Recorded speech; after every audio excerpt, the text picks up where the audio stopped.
Welcome back to Dragon Ball GT Anime Review Part 4. This will be the fourth and final arc of the GT anime, the Shadow Dragon Saga. A saga that was, for a lot of people, was a good saga, but had the ending was pretty much a disappointment for a lot of people. I kind of agree, especially since this saga felt it was rushed. Like, it was good for the first half, and then they just rushed to the finale. Now, the saga starts off like this. It picks up exactly where the Super Android 17 saga left off, where you see this blue dark dragon who comes to place of Shenron, where Shenron is. Yeah, they asked the dragon that question. He never answered the question. As for where he is, they actually don't say where he is. He just disappears. And of course, and then we have this dragon who decides, oh yeah, you're an eternal dragon, you must grant our wish. He's like, nah. So he proceeds to light up a cigarette. I've never heard of an eternal dragon who basically smokes a cigar. Yep, and then he just gobbles up the Dragon Balls. All seven of them, they're all cracked. And then he scatters. By the way, this dragon is never seen again in the series after this. Who this dragon is, never explained, because I don't know any information about this dragon. So, basically, Goku is like, okay, we need to go hunt down these Dragon Balls and destroy whatever kind of dragons show up here. And these various dragons basically deal with various different elements. Yep. And Goku, because it's revealed that here's kind of the thing. The initial blame for this is put on Goku and Bulma. For Goku for granting the wishes and Bulma for preventing the dragon radar. Yeah, but Goku's like, yeah, I caused this mess. I'm gonna look for the dragons. I'm gonna look for those Dragon Balls. So he goes fly off. Pan's like, wait, and he's like, don't worry about it. And then she goes back inside, grabs Giru, yes, Giru, who have the dragon radar, and they proceed to look for the Dragon Balls. Yep, just Pan and Goku. I'm kind of like, why not Trunks? Yeah, this is actually never explained. Like, in the first two sagas, when they're hunting the Black Star Dragon Balls, heck, even the Earth Dragon Balls was Goku, Pain, and Trunks. For some reason, for this saga, Trunks is not here. He doesn't do anything until, like, the last two episodes. So, they go off searching. The first dragon they come across is the Two-Star Dragon. Where this guy come from, the Wish basically used to resurrect him. Believe it or not, was Second Wish used in the series. It was the first ever resurrection in the series, the resurrection of Bora by Mercenary Tao. Now, this dragon is by far the weakest of all the dragons. Yes, the weakest. Yeah, okay. Oh yeah, and by the way, each of these dragons have got elements. This one is pollution. I hate the fact that they point out, oh yeah, humans pollute the earth. It's an old thing, but it's the 90s. What are you going to do? Both Gal Ranger and Wild Forest had the same anti-pollution message. By the way, pollution is not as bad as it was in the 90s nowadays. As far as I can tell, pollution is actually not as bad. It's gotten better. Yeah, because people actually have taken the time to actually clean up the ozone layer and got rid of all the stuff causing the pollution. So, yeah, Goku and Pan, Pan pretty much beats the crap out of him. By the way, Goku I don't think he even goes Super Saiyan 4 for this particular one. Nope, it's like, okay.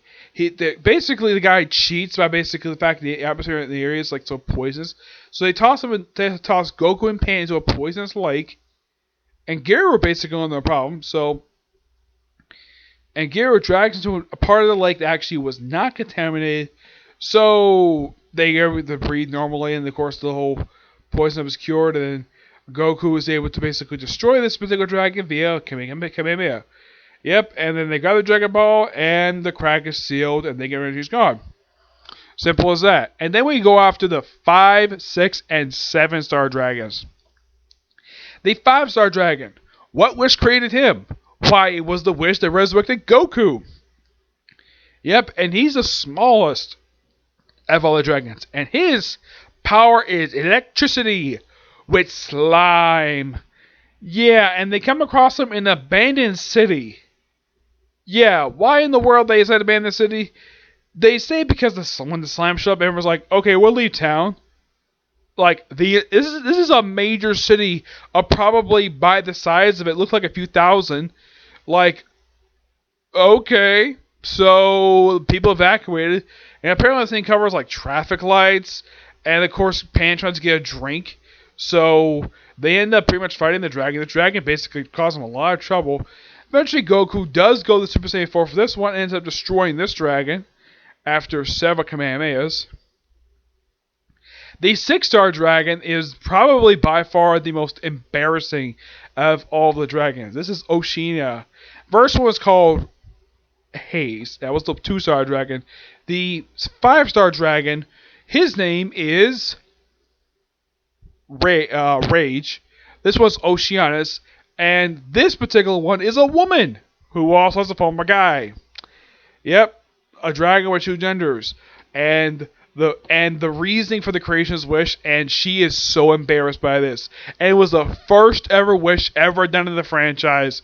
And yeah, I get why Goku said the line he did. Yeah, that was a funny wish. Because it was basically play for laughs. The wish was that Oolong wanted a clean, well, basically the most comforting pair of underwear. Basically a pair of woman's panties. Yeah, that's why this dragon is a woman. Apparently also swirls too, like she's freaking Wonder Woman. Eventually Goku is able to beat this particular dragon after a pretty lengthy battle, but this dragon does something quite unusual. Apparently this dragon just brings a bunch of fish to this village, and apparently the village chief speaks with an Irish accent. Why in the world we have to have an Irish accent character? It's English dub. What are you gonna do? And his son basically doesn't like the fact that the fisherman put out of business, but yeah, and after they defeat the dragon, he asks Pan if next time tea or can we teach her to fly. He's like, sure, come by Mount Pillow, which is where she lives. Yeah, this character, as far as I can tell, after this episode, is never seen again in the series. And then they go confront the 7-star dragon. I don't remember this guy's name. His wish was, believe it or not, the last official wish actually, well, made by the Earth Dragon Balls, not the Majin Buu wish. No, not that one. The one where Bulma brought people back to life who were killed the day that Vegeta went on a rampage and killed like thousands of people. Yeah, it was that wish. This guy is very sneaky, and at one point takes Pan hostage, and Goku, after basically tricking the dragon to releasing his Pan, he's able to destroy the dragon with ease. By the way, his true form is the same size as the 5-star dragon. Yep. Oh, and by the way, his thing is that he digs. So he's a dirty dragon. Yep, so he pulls dirty tactics. And then they come across the 4 and 3-star dragons who are brothers. And they're spitting images. Like we have Noble Dragon and Ice Dragon. Noble Dragon, his ability is heat. And what wish caused this dragon's creation? Why, it was the wish that gave King Piccolo his eternal youth. Like, wow! Somebody who mentions King Piccolo aside from Piccolo himself. That's something. And he's the 4-star dragon. And this guy is actually not a very sneaky dragon. Well, unlike his stupid brother Ice. Now, the last 2 dragons, oh boy. Now, these 2 guys basically just throw it in. It seems like they were just rushing through these damn dragons. Like, oh my gosh. Let's see. The 3-star dragon. What was his wish that basically caused his creation? Oh yeah. It was basically the wish that was the last wish of the Dragon Ball series. Whoever was brought back by King Piccolo. They don't really clear exactly what caused his creation.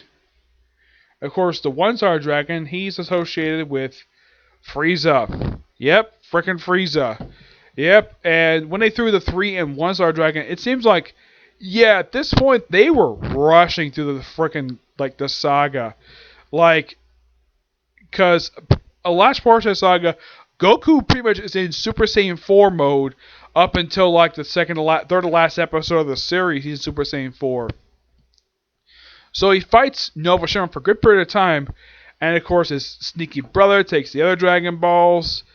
Yeah, it's like when they threw this guy in, it's like, wow. It's like at this point we have to rush the freaking finale. And my personal theory of why they throw him in here, despite the fact he's wasn't introduced to later, or even the One-Star Dragon. And this is my personal theory of probably what happened of why these last several episodes were rushed. Story-wise. Animation looks great. The reason the reason why Toei was getting desperate. Yeah, I think that GT at this point was already suffering through low ratings, and even though this was a saga that probably the team behind GT really wanted to do, but Toei was getting scared at the ratings for this series, so they pretty much rushed the finale. Yeah, this was rushed. Like with the Super Android 17 arc, that was rushed too. This one has the decency of being a little bit longer than that by 10 episodes. Yes. So eventually the 3 and 4 star dragon are killed by the 1 star dragon. He's like, oh yeah, I'm getting tired of waiting. I'm gonna fight you guys right now. And this is Shenron. And like with the 6 star dragon, he's got 2 forms. And after he kills Nova and Ice Shenron, he just basically absorbs all the Dragon Balls by swallowing them and becoming Omega Shenron. And by the way, Christopher Sabat is his voice actor. Yep, one of 2 I know. The other one is, I looked up basically who the 6-star dragon. The female version of this dragon is voiced by Laura Bailey, the same woman who basically got Colin Clickenbeard her job of animation. Kudos, second character I've actually seen her actually voice in the series. Yeah. By the way, they never use her power. Now here's the thing. Omega Shenron does something that, he's the final boss, he's the final villain of the series. So let's absorb all the Shadow Dragon's power, despite the fact they're all pretty much gone, and use maybe one of the dragon's powers. Actually, use Nova and Ice's. Okay. And Goku tries many attempts to kill this guy. Like, tries to make Kamehamehas. Eventually, Vegeta is convinced by Bulma he can go to Super Saiyan 4 via Flux Waves. Yeah, and we're visiting his stuff for the baby Saga. Like, okay. So, he shows to the battlefield. Flux Waves used on him, he transforms into an ape in Ozaru for the first time since his own self-titled saga. He goes on a bit of a rampage, wrecks the machine, and then he turns to Golden Ozaru, and then he becomes Super Saiyan 4. And he's like this for about 6 episodes. Yeah. And the first thing they do, as soon as he turns Super Saiyan 4, let's fuse into Gogeta. Yep, let's form Gogeta. And this guy is around for about at least 1 episode. Yep, and what does this guy do about Omega Shenron? He proceeds to pull pranks. Eventually, he tries to use a Big Bang Kamehameha. The first one actually nearly finishes the job. And the second one, and time runs out. And Vegeta and Goku are like, what the heck happened? And he's like, I don't think it must have been like only 10 minutes. He says it only been 15 minutes. Well, because they say it's too much power for the Super Saiyan 4, so it's like half the power. So even though it's not like 30 minutes, it's only been like 15. And they tried many attempts to refuse. Mega Shenron's like, no, I'm not gonna let you refuse. And eventually it's like, nah, I'm not gonna play the fusion. I'm gonna make sure you don't do the fusion ever again. So he proceeds to try to kill them. And they got to do the fusion again. So eventually Goku comes to the genius idea, the after image technique. Yep, using that. Him and Vegeta use it, and they actually successfully tried to use it, and Goku runs out of power. Yep, he runs out of power. By the way, when Vegeta shows up on the battlefield, we also have Trunks, Majub, Gohan, Goten, Chi-Chi, Bulma, Videl. They all show up at the battlefield to briefly help Goku. They even give him some of their power to make him powerful, which that doesn't really help. At one point, Omega Shenron, it looked like he actually killed Goku. Oh, don't worry, he's not dead. So Vegeta's like, okay, Trunks, take your mother and everybody else and go on her spaceship and get away from you as fast as possible. Yeah, and then of course because he's in charge, he says, "I'll deal with him." And then Gohan, Goten, you or your brother. If I fail, you two are next. Basically, try to face this guy, and he's about to face him. And all of a sudden, well, also Mr. Saint's here as well. And then, of course, we have this big humongous crater in the ground. And then we see something coming up. A big ball of energy. Why, it's the Spirit Bomb! Yep, the Spirit Bomb. Because why not? Yep, so use the energy of every single person on the freaking planet. Also, I forgot to mention this. There was this one attack that Omega Shenron used that which Gogeta used some positive energy and used to remove all the negative energy from the planet. Which Kabito Kai informs Okai about this. He's actually pretty happy with that.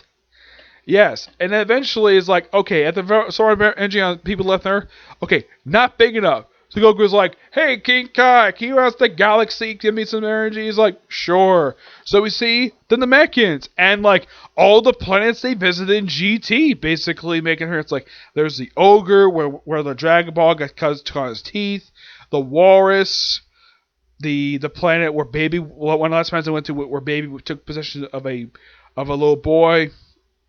Yeah, and then eventually, like, they use this spirit bomb looks like it's bigger than the one they used to kill evil Kid Buu. Yeah, this is twice the size of that damn thing, and they use it to basically destroys Omega Shenron. And then of course, the Dragon Ball turn back normal. Goku is simply put just lying on the ground. Of course, Chi-Chi next, and of course, she's his wife, and of course, everything is back normal. And all of a sudden, in the penultimate episode of the series, Shenron returns. Where the heck he's been, never explained. And of course, Goku during the fight says, yeah, if we win this, we won't use the Dragon Balls ever again. That probably something Shenron probably heard. It's like, okay, we need to separate the Dragon Balls from Earth. And Goku gets to come with him. So, Goku, before he leaves, he's like, okay, for all time's sake, he grant one last wish. He's like, okay, what's your wish? Bring back everybody who died who got killed off recently. Like everybody in the last two sagas. He's like, sure, I can do that. Done. Everybody's back to life, including freaking Krillin, who got killed off in the last saga, which, okay, then he goes off, flies over and go two places.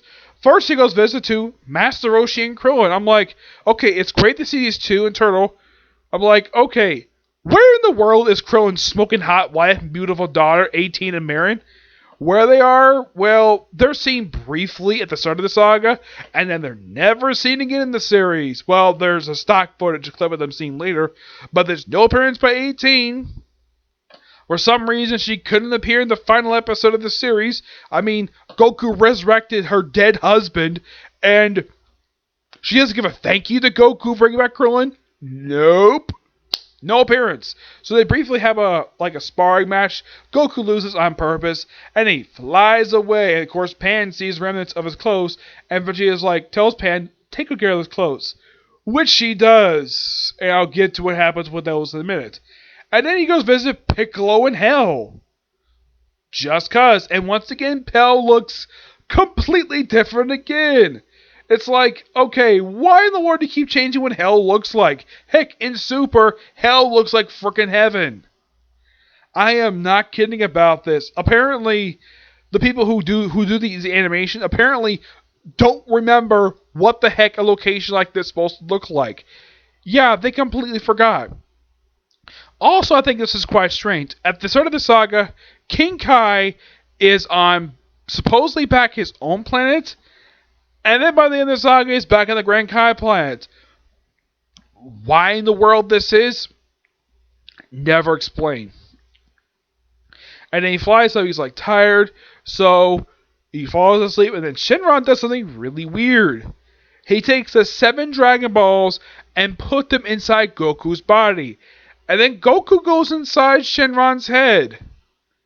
And one thing I do love, though, we see, like, when he's flying off, we see cameos by Yamcha and Chaozu, who are fixing a car, and actually Puar, and we see Tien and Chaozu just training, and that's when we're into Roshi and Krillin. But no 18 and Marin, for some reason, we can't show these two in the finale for some strange reason. Yeah, we can't show these two. Goten's girlfriend is completely forgotten about by the final episode of the series. Yeah, it's like she was there for the previous saga, like the last two sagas. And yet here, it's like Goten's beautiful girlfriend, who I think he's actually getting serious with. It's like she's completely forgotten about and doesn't make an appearance. It's like there's no one last shot of that. And then something really weird happens. We jump ahead 100 years later, where apparently all those characters, with the exception of Pan, are all dead. What the heck happened to them? Never explained. And we see, it's the future. We see a descendant of the classic announcer character, which, by the way, this character is not voiced by Eric Vale. I'm not sure who voices this guy. He just appears for this episode. I think he also appears in the GT movie. And he acts very flamboyantly like the classic announcer who previously appeared, made his one last appearance in the first episode of the previous saga. And then we introduced the competitors. Apparently this is the finals of the junior competition, where you see Goku Jr. Yes, Goku Jr., the descendant of Goku, versus Vegeta Jr. Okay. And then we see Vegeta Jr.'s mother, who's a spitting image of Bulma. By the way, Pan, when she sees her, it's like, now this is clearly not Bulma. This is probably her. This is not Bula. This is probably her granddaughter. Who this woman is, aside from the fact she's Vegeta Jr.'s mom, they don't really say what her name is, except she looks like frickin' Bulma. And Pan never brings this up to her at all. Yeah, Pan is actually aged. Yeah, Goku Jr. is her grandson. By the way, they never reveal who she married. Nope, it's a complete mystery. Who married her, and who her kids are, and who Goku Jr.'s parents are. Yeah, that's a complete mystery. And then we have a very classic fight between Goku Jr. and Vegeta Jr. And apparently both these kids built to go Super Saiyan, ability that Pan never achieved in the series. Yes, she can power up, but she never went Super Saiyan. Now, how much Saiyan blood is actually in these two's bodies is completely unknown. It could be less than a quarter, because I'm sure most of these two are mostly human. Because, well, Pan is a quarter Saiyan. They probably have more and more human stuff inside these characters' bodies. Yeah, it's completely unexplained exactly who, stuff like that. And then Pan apparently thinks she sees Goku. Yes, Goku is back to his adult self. And Pan rushes to see him. Of course, he disappears before he gets a chance to see her. And then we cut to stock footage. Yes, stock footage is seen throughout this episode. We see images we see throughout the classic Dragon Ball series, when Goku first met Bulma, the various wishes I like to see that they show in the series. They show off stuff from DBZ. They see a brief image of 18 and 17, which I tend to wonder, where the heck is 18 in this final episode? Don't really know. And Goku has words basically world's perfectly fine. Yeah, apparently this is a very futuristic society. By the way, in case you're wondering, if you want to expand upon this world, I'm going to have to watch the Hero Legacy movie, which I'm doing as a bonus for this. Yeah, and that's the Shadow Dragon Saga. A saga that was good up until the last several episodes of the saga, plus the series. Final thoughts on GT. In my opinion, this is a somewhat of an underrated series. But I would say the first two sagas are done really well. They weren't rushed. I would say the second half of the series was rushed. Yeah, the last 24 episodes of the series, it's they were planning out a little bit more. Look, if you watch, let's say, Super Android 17, it seems like though with that one, they were planning on this be a little bit longer. I'd say about 5 or 6 episodes longer before they shortened it down to 7.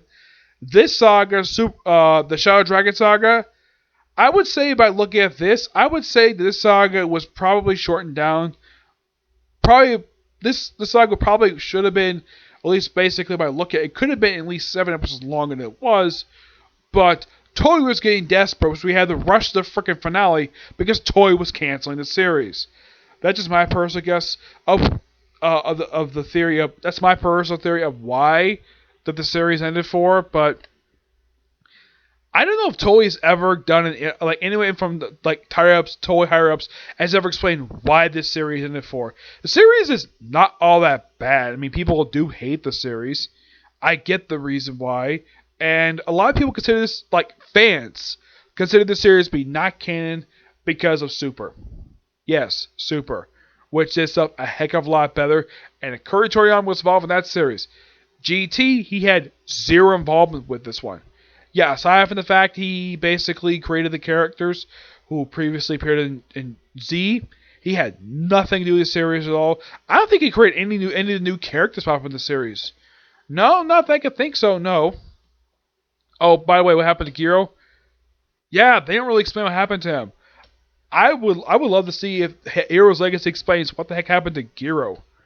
Giro was one of those new characters they introduced in this series. I would say the one character. Now, there's other problems that, aside from the whole thing of turning Goku into a child, there were some things about this series that I didn't like. Well, the rushed aspect of the last two sagas basically didn't help much. Majub, a character that was wasted in the series.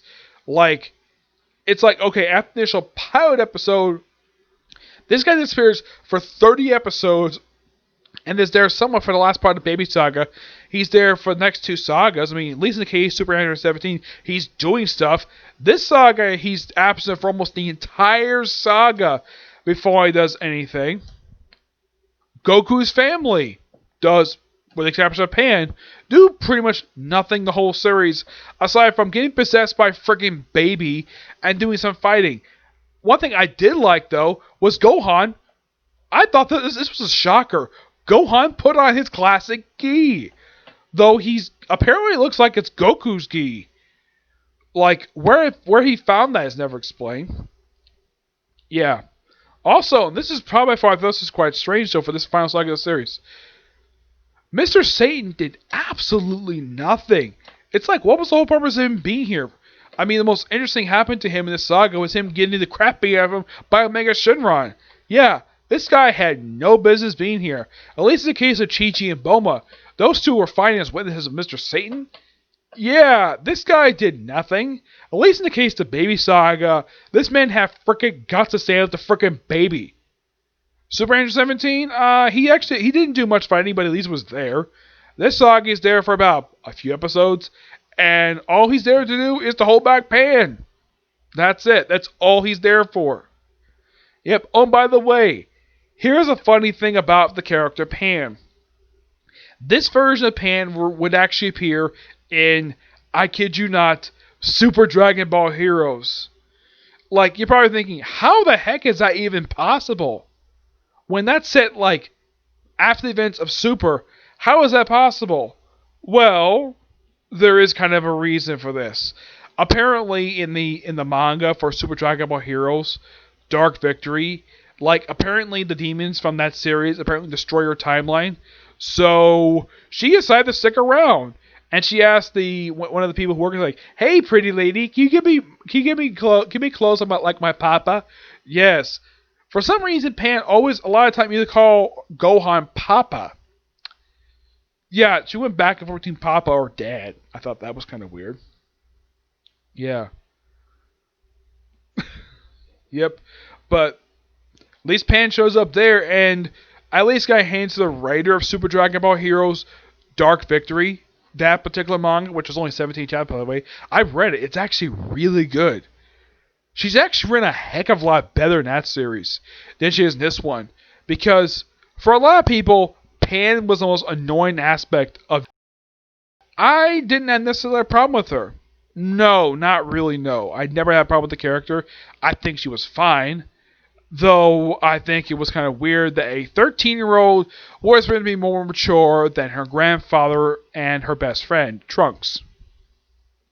Oh, and here's something I thought was really dumb for the series. The character of Bula, Vegeta and Bulma's daughter. A character who did absolutely nothing.